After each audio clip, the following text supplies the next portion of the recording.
Le psaume 1 nous parle de l'homme qui choisit de marcher avec Dieu et de celui qui s'en éloigne. Mais pour comprendre la force de ce psaume, laisse-moi te raconter une histoire. Il y avait un jeune garçon nommé Samuel. Il vivait dans un petit village, et depuis tout petit, son père lui répétait toujours, reste connecté à la Bible, reste planté près de Dieu, comme un arbre près de l'eau. C'est là que tu seras fort. Mais en grandissant, Samuel a commencé à fréquenter des amis qui l'entraînaient loin des valeurs qu'on lui avait enseignées.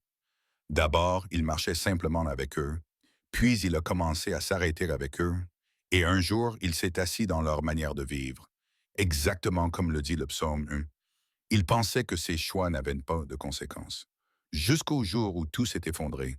Il a perdu son emploi, ses amis ont disparu, et sa joie s'est éteinte. Il avait l'impression d'être devenu de la paille, léger, sans direction, sans racines. Une nuit, alors qu'il marchait seul sous la pluie, brisé, il s'est souvenu des paroles de son père. Il s'est arrêté, il a regardé le ciel et il a pleuré comme un enfant. Il a murmuré, Seigneur, j'ai tout perdu, mais si tu le veux encore, replante-moi près de toi. Ce soir-là, quelque chose s'est passé. Il n'y a pas eu de tonnerre, pas de miracle spectaculaire, mais il y a eu une paix profonde, comme si Dieu lui disait, reviens, je n'ai jamais arrêté de te connaître. Je n'ai jamais cessé de regarder ton chemin.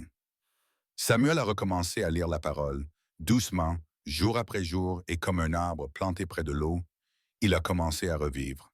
Sa joie est revenue. Son travail a été restauré. Et il s'est mis à porter du fruit, à son tour, autour de lui aujourd'hui encore. Samuel répète ce que son père disait.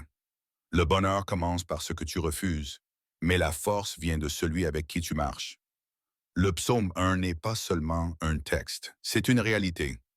Si tu te tiens près de Dieu, même quand tout autour de toi tombe, ton feuillage ne se flétrira pas, ta vie portera du fruit, et tout ce que tu fais finira par réussir. Tu n'es pas une paille emportée par le vent, tu es un arbre, planté, protégé, connu de Dieu, et il n'a pas fini de te relever.